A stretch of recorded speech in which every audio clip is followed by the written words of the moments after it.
মার্কিন যুক্তরাষ্ট্রে হরহামেশাই ঘটে বন্দুকযুদ্ধ, যার কারণে ২০২৬ বিশ্বকাপ দেখতে আসা সমর্থকদের নিরাপত্তা নিয়ে ছিল শঙ্কা, যা আরও একবার মাথাচাড়া দিয়ে উঠেছে কানসাস সিটির অ্যারোহেড স্টেডিয়ামের কাছাকাছি এলাকায় কয়েকটি স্থানে গুলির ঘটনায়।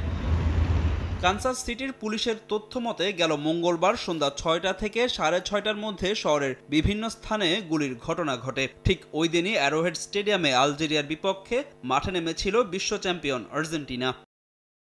হামলার শিকার হয়েছে আর্জেন্টিনা সমর্থকদের বহনকারী একটি উবার গাড়িও। দেশটির সংবাদ মাধ্যমে আলবিসেলেস্তের সমর্থকরা জানান, অ্যারোহেড স্টেডিয়ামে যাওয়ার সময় হঠাৎই গুলিবর্ষণ হয় তাদের গাড়িতে, যেখানে গুরুতর আহত হন উবার চালক। শঙ্কামুক্ত অবস্থায় তাকে ভর্তি করানো হয় হাসপাতালে। তবে অক্ষত ছিল সেই উবার গাড়িতে থাকা 4 জন আর্জেন্টাইন সমর্থক। পরে কানসাস সিটি পুলিশ তাদের স্টেডিয়ামে পৌঁছে দেয়। গুলিবর্ষণের ঘটনায় এখন পর্যন্ত 4 জন আহত ও 1 জন নিহত হয়েছেন। পুলিশের সন্দেহের তালিকায় আছেন একজন 22 বছর বয়সী সশস্ত্র যুবক। তাকে আটক করার চেষ্টা চালিয়ে যাচ্ছে কানসাস পুলিশ। বিশ্বকাপ চলাকালীন স্বাগতিক শহরে এমন সশস্ত্র সহিংসতার ঘটনায় টুর্নামেন্টের সার্বিক নিরাপত্তা ব্যবস্থা নিয়ে নতুন করে দেখা দিয়েছে শঙ্কা।